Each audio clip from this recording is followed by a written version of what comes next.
Let me introduce our next speaker. It's Mr. Anil Rajvanshi, Dr. Rajvanshi.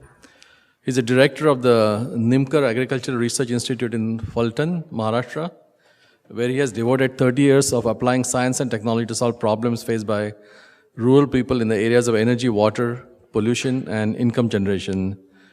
He has a BTech and MTech from Indian Institute of Technology, Kanpur, and PhD from University of Florida. So, Dr. Rajvanshi. I would like to thank Stanford University and Reliance for inviting me. After all, when does a hick from India get an opportunity to come and talk to some of the leading authorities in the world? What Dr. Anil Gupta talked was a difficult act to follow, but I'll try to do my best. And I'll talk, being an engineer, I'll focus on innovations that I see as rural energy innovations. I run a small NGO. I live in rural India, and we try to use the best tools of science and technology for trying to solve some of the rural problems. And in that process, we have developed ideas about using very high technology for rural innovations. And since this is a game-changing, energy technology forum, I think some of these things will come clear. As you know that Dr. Mashalkar gave the keynote, and he told you there are 75 million rural households, which are almost 300 million people who have no electricity. And this is the Government of India census of 2011. I'm sure that it is much bigger than what it is. Even 65 years after independence, this is a sorry state of affairs in our country. Mostly use kerosene for lighting and extremely polluting hurricane lanterns, and more than 200 million tons per year of biomass is used for cooking in an extremely inefficient, primitive, and smoky stoves. And they also use unclean drinking water. And there are estimates, not only from India, from all over the world, that there are 300,000 deaths per year because of indoor air pollution and 1.5 million because of polluted drinking water. Modern technology has not touched their lives, and yet we have other India which wants to send the man to the moon and the Mars. And I hope if that India also puts its technology and its innovativeness in trying to improve the quality of life of our own people, then it will have a great impact. There are around 400 million people in rural areas who survive less than 100 rupees per day. With increased electronic mass media exposure, cell phones, TV, etc. In fact, as we are all talking about, the fastest selling item in rural India is cell phone and two-wheelers. Cell phone is no more a means of communication, it's a means of entertainment and so many other things. And this is how they would like to aspire to improve the quality of life. What is a rural scenario? First of all, we should understand that rural poor are not dumb subhuman beings. They have the same number of neurons as the rest of us and aspire to have the same quality of life. They cannot wait indefinitely for trickle-down goods and services. They need it now. And they have to have it because they also, with the exposure of the mass media, they know what exists and what is possible. How to provide goods and services which improve the quality of life is the biggest challenge for technologists like us. Provision of affordable energy from local resources can provide these services and increase the wealth in rural areas. And I'll talk about two innovations. One is household sector, which provides decent living, and farming sector, which provides decent livelihood. Because majority of these rural people are associated with farming. It is very important that we talk about how energy can improve the quality of life, and especially farming. I'm sure some of you have seen this graph of the Human Development Index versus energy. You can see that it has a very fast rise initially, which means that if you apply a small increase in the amount of energy, it improves the quality of life drastically. India, as you can see, is in a very poor shape. It is the HDI is around 0.55, and we use around 550 kilogram of oil equivalent. And I believe a good quality of life is around 0.8, and after that, it becomes all bonus. The average per capita consumption is 18 gigajoules per year, which is 5% of the American, which is 350 gigajoules per year. I'm not saying that Americans are very great consumer, very efficient consumer of energy. In fact, they're very frivolous.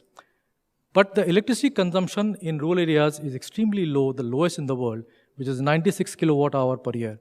If you convert that, it comes to almost 11 watt. You cannot even put a small CFL on that.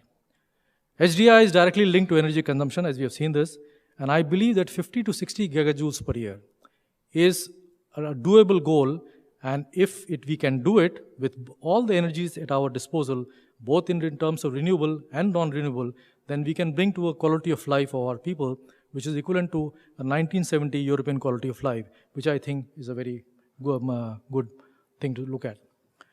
Now, I have been talking for the last 15, 20 years on the role of very high technology for rural development. And I think this is the strategy that we should apply. And this is something which is missing in most of our development programs. And here I will tell you why it is. High technology needed for rural development, it is needed because to maximize efficiency. It allows maximum extraction of materials and energy from dilute, locally available resources. We have solar, biomass, wind in rural areas, and how to extract the maximum amount of energy, useful energy for our purposes, is where the high technology and maximization of the process takes place. Hallmark of evolution, because ultimately whatever we are doing today is we are following life, and life evolved through the process of evolution in which there was a size reduction. We came from dinosaurs to this level.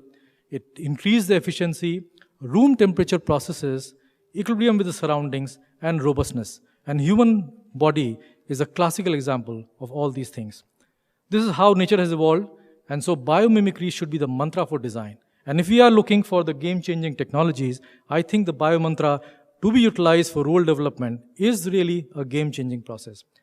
And most of our designs are following this route. Cell phones, power plants, etc.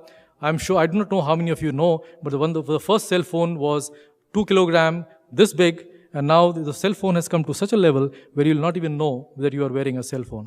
All our technologies are following that. Human life follows that. The evolution of life follows that. Third industrial revolution, 3D printing, is following the natural systems. It is building up. And this is the thing which I think is extremely valuable for our rural areas. In fact, I believe that Gandhiji, when he talked about the self-sufficient villages, he was not an engineer or a scientist. He didn't have the technologies that we have today. But if he was alive today, he would embrace these technologies, especially the 3D printing, which is going to put like a desktop manufacturing in rural areas. Societies are Prigojine's dissipative structures. Some of you may know Prigogine, who got the Nobel Prize in 1977 for his nonlinear thermal. He's developed this idea of dissipative structures. When the heat is given in the bottom of to the water, the classical physics says that there should be molecules which should be bouncing, and ultimately it ends up in the heat death. But yet you have these beautiful convective structures. So the heat is taken from the bottom and is released on the top. Societies are like that. You provide a decentralized, high-tech energy solutions, and they produce a softer, sustainable, decentralized societies. And I think this is the approach that we need to follow in rural development for India or for anywhere in the world. Now I'll come to the actual things that we do.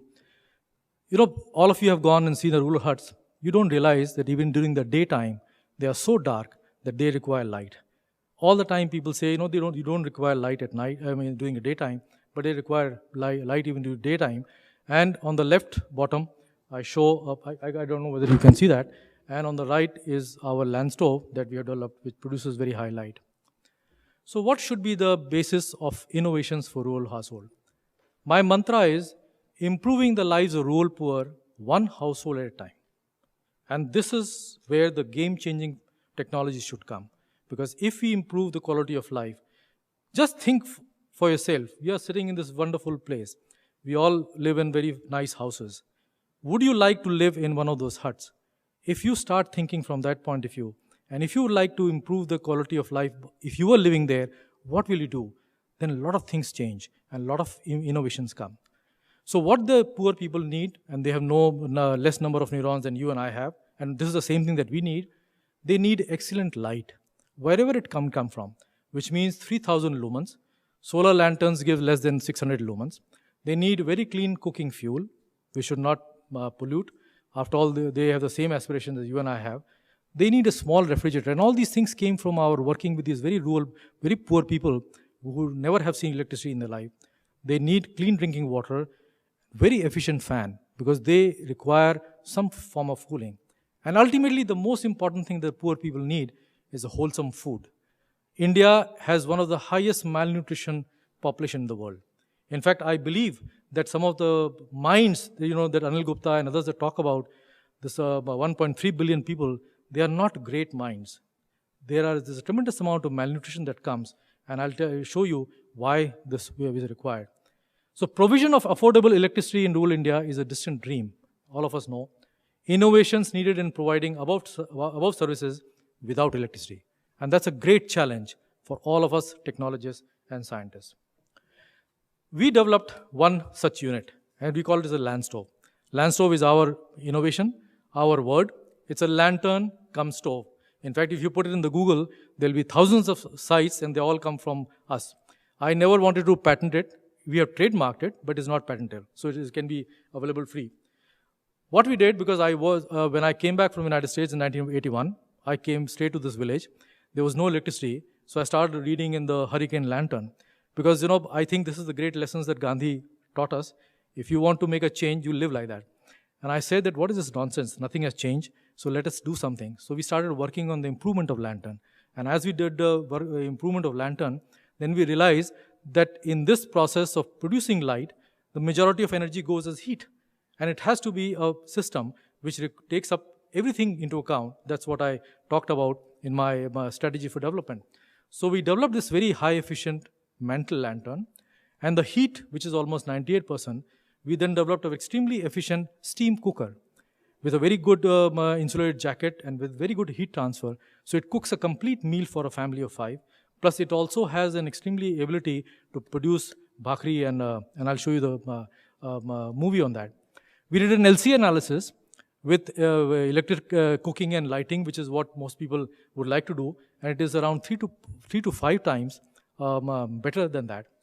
We have given it to 25 huts around our institute, Fulton, where they have never had electricity, and they have found that it is excellent. There is excellent response.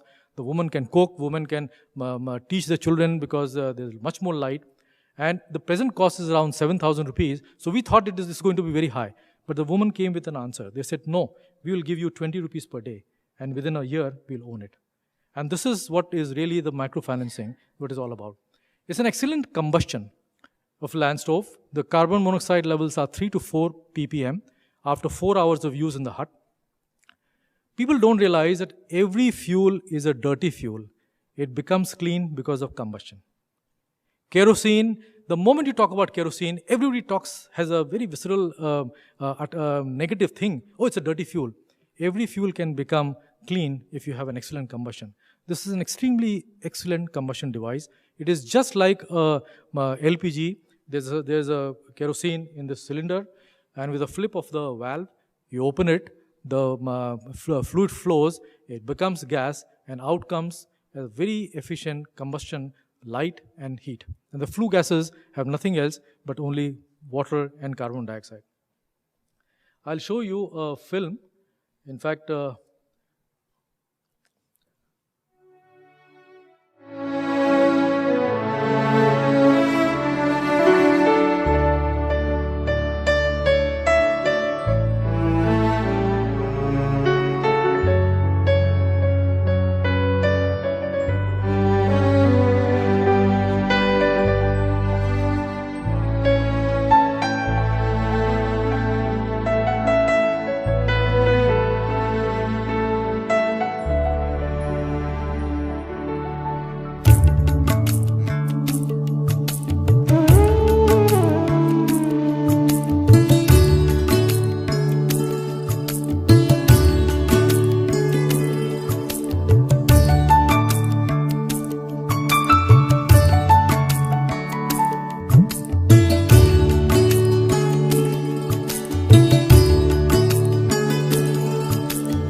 This film was made by my daughter. In fact, the music also she collected, and I was very proud when in the morning when you were lighting the lamp, the organizer stole this music. So I'm delighted by that. We talk about, in the last, all fuels are dirty, excellent combustion makes them clean. People talk about earth warming. And as I said, this is an article which came in the Economist last month. And for the last 15 years, there has been almost a constant in the earth air temperatures. What I'm saying is that the poor people cannot wait. We need the improvement of the quality of life with the existing technology, and it is in the interest of technologists like us to create those devices and technologies which uses the existing system and to make them better. What is further work required in this? And that's where the game changing. We need a cell phone charger with these land stoves. Most of these people require, they have the cell phones. They go 10 kilometers from their huts to charge their phone. And I know that is a very small thermoelectric device that we can attach to my land stove, because there are surface temperatures around 300 degrees Celsius, and I think we can produce enough charge to charge them. Then we require a development of heat-powered small absorption refrigerator. Now, these are not trivial things. This absorption refrigerator is not a trivial thing. It should be lightweight. It should cool the small thing. We have talked about this mid to cool, but when the environment is very humid during the rainy season, then the evaporative heat transfer is not very good. So we require a regular absorption refrigerator. Then the major issue in what we have found when working with these women, etc., is the availability of kerosene. Kerosene is today adulterated because of the price structure, and because of subsidies, it is adulterated with diesel, and so poor people cannot get it. There's a great challenge required for conversion of agriculture residues into kerosene type fuel, and this is the game changing, because this can change. We have a huge amount, as I'll discuss, we have a huge amount of agriculture residues, and if this can be produced into kerosene like fuel, there's a huge amount of wealth that you will create in rural areas, because the agriculture residues belong to them. Then we also developed a very interesting technology for water cleaning, where we showed that with a 4-layer of cotton sari, you filter an extremely dirty water, and you just need to heat to 55 degrees Celsius or 60 degrees Celsius, and becomes completely clean. You don't need to boil, because boiling requires a huge amount of energy, and just 55 degrees Celsius, and this is a paper which came in Current Science, and if people are interested, we can do. And then we require a very high efficiency fan, which should maximum meter cube of airflow per watt, and ultimately is a wholesome food for rural poor. Why wholesome food? More than anything else, rural poor need better food. So we developed a concept of rural restaurants. Tremendous pollution in rural households, need utensils and fuel to cook, cost money. And when we are working with this woman, after a very hard day in the field, the woman is in no shape or mood to cook. And it's very tiring and unpleasant chore, and a very poor nutrition, because when they come, they cook whatever they can lay their hands on, and so it provides a very poor nutrition. And most of the time, they take the daily rations from the public distribution shops, and if it is not available, they tend to eat less. Poor eating and hence rapid aging and poor physical and mental health, including those of children. Best medical care for rural poor is to provide them with good food. In fact, most of the people that we work with, they spend a lot of money in medicines. And I think all these medicines can go away if they are given proper nutrition. So we feel that the rural restaurants are the solution. And this is also a game-changing process. The creation of rural restaurants, regular ones, but with a BPL, below poverty line families, can use a UID card for the meal purchase, has the potential of producing 20 million jobs, can be a large rural industry, and fit for public-private partnership, could be a part of the CSR activity of organizations like Reliance.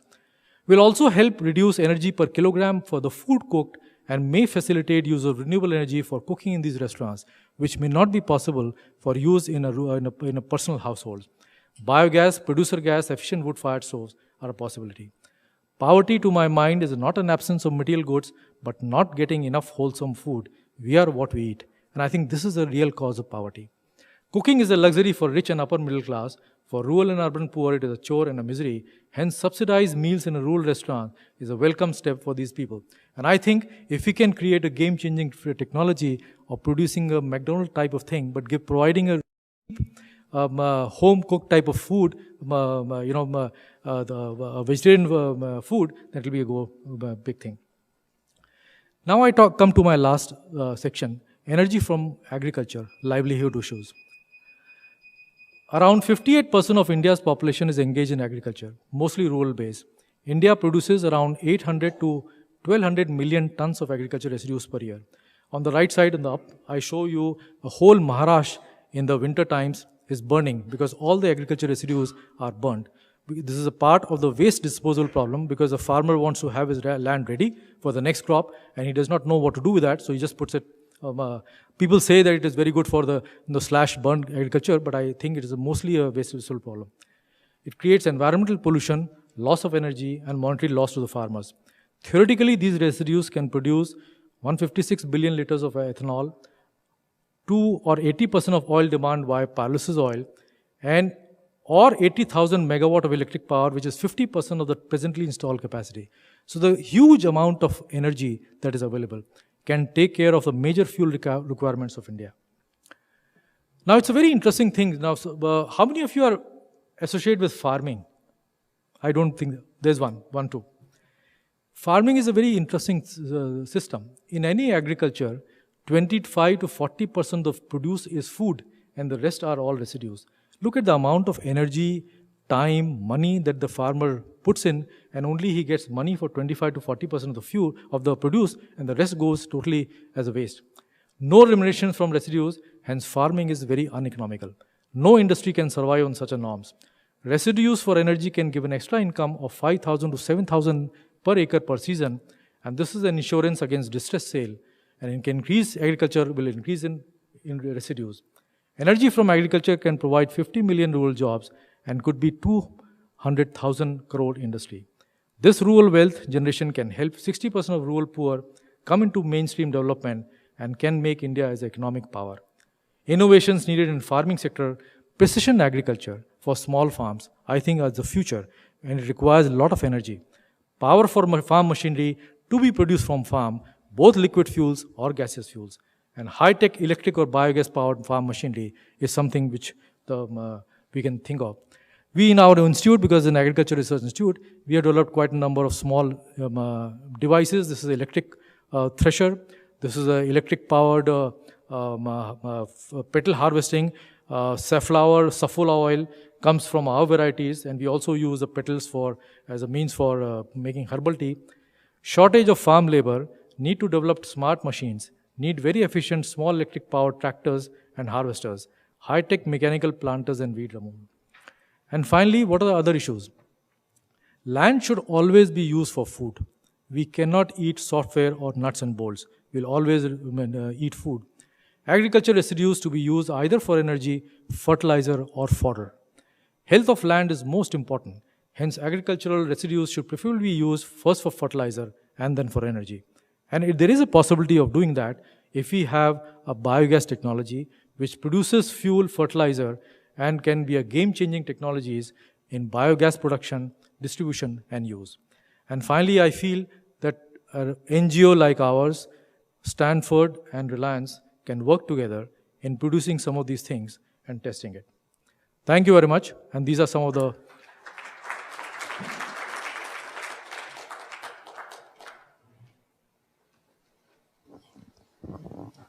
Any questions for Dr. Rajvanshi? Well, let's give a big round of applause. Yeah.